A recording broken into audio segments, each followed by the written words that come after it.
What is up, gamers? The Red Dragon here, and we are taking a look at the top stories of the day. We've had a pretty big publisher come out and say that they believe gamers will want always online games, meaning games have to have an internet connection in order for you to play them. So the company is Ubisoft, and they are, basically diving in head first with a lot of this stuff, and they say that it's not just them but an industry movement that will be going in this direction. Now let me explain to you why they believe that you will like this role model. Let's first talk about some of the games that they've got going on. Of course, Ubisoft investing heavily in open world games. You got Far Cry, Assassin's Creed, The Crew, Watch Dogs, The Division. So all these games are open world games, but they also have multiplayer functionalities. So they talked about like the next Far Cry. They said, imagine that you're playing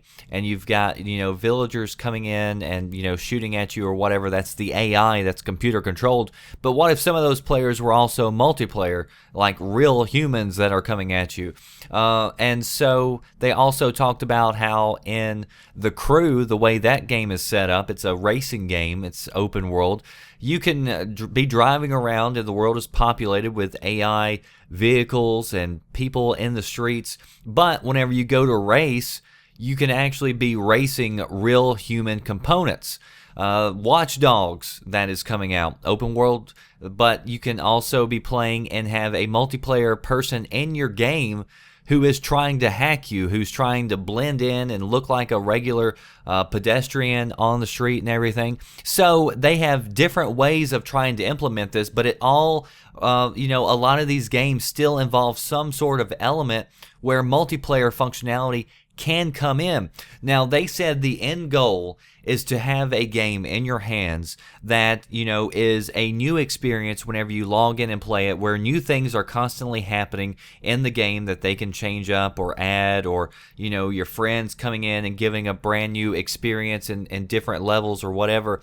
They said they want you to have a game that you don't want to sell, that you don't want to trade in. And so there's always something for you to get value from keeping the game. So they said they want to develop a game that's got your attention and got so much, time play left in it that you don't want to trade it or sell it or get rid of it. So here is my thoughts, and I'll post the link in the description box so you can go check out that interview. It's on Polygon with Ubisoft and why they believe that always online games work. Here is my opinion on it. I don't have a problem with living, breathing worlds. I don't have a problem with multiplayer because most of my games are multiplayer anyway. I know a lot of people, though, do like that experience, and it would be nice to still have that option to be able to turn it off and say, hey, I've bought and played the game. I'd like to play it offline, if I'm on the road somewhere or something else is going on. So hopefully they'll still give you the option of not having multiplayer people come into your game, because like Fable was one of those games where it had multiplayer functionality where people could be in your game, and that I didn't like it at all. I turned off that function, but at least they gave me the option to turn it off. So I hope that these developers who are developing these games, I hope they still at least give us the option to turn it off. The other thing that I'm worried about is, if you're going to be constantly giving us new things and this is a new model, I hope that it doesn't turn into a subscription model. Because if it does, then you've basically got the model that is sinking right now, which is the MMO. People stopped wanting to pay for a subscription. That's why everything is now going to free to play. But I'm afraid that now they're going to try to drift us back into another direction where you can constantly be pulling and feeding this money off. Now, nobody, of course, has announced this.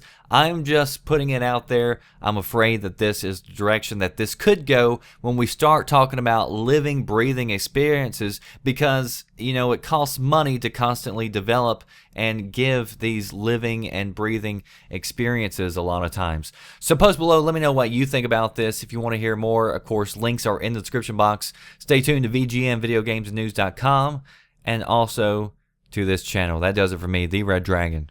Thanks for watching.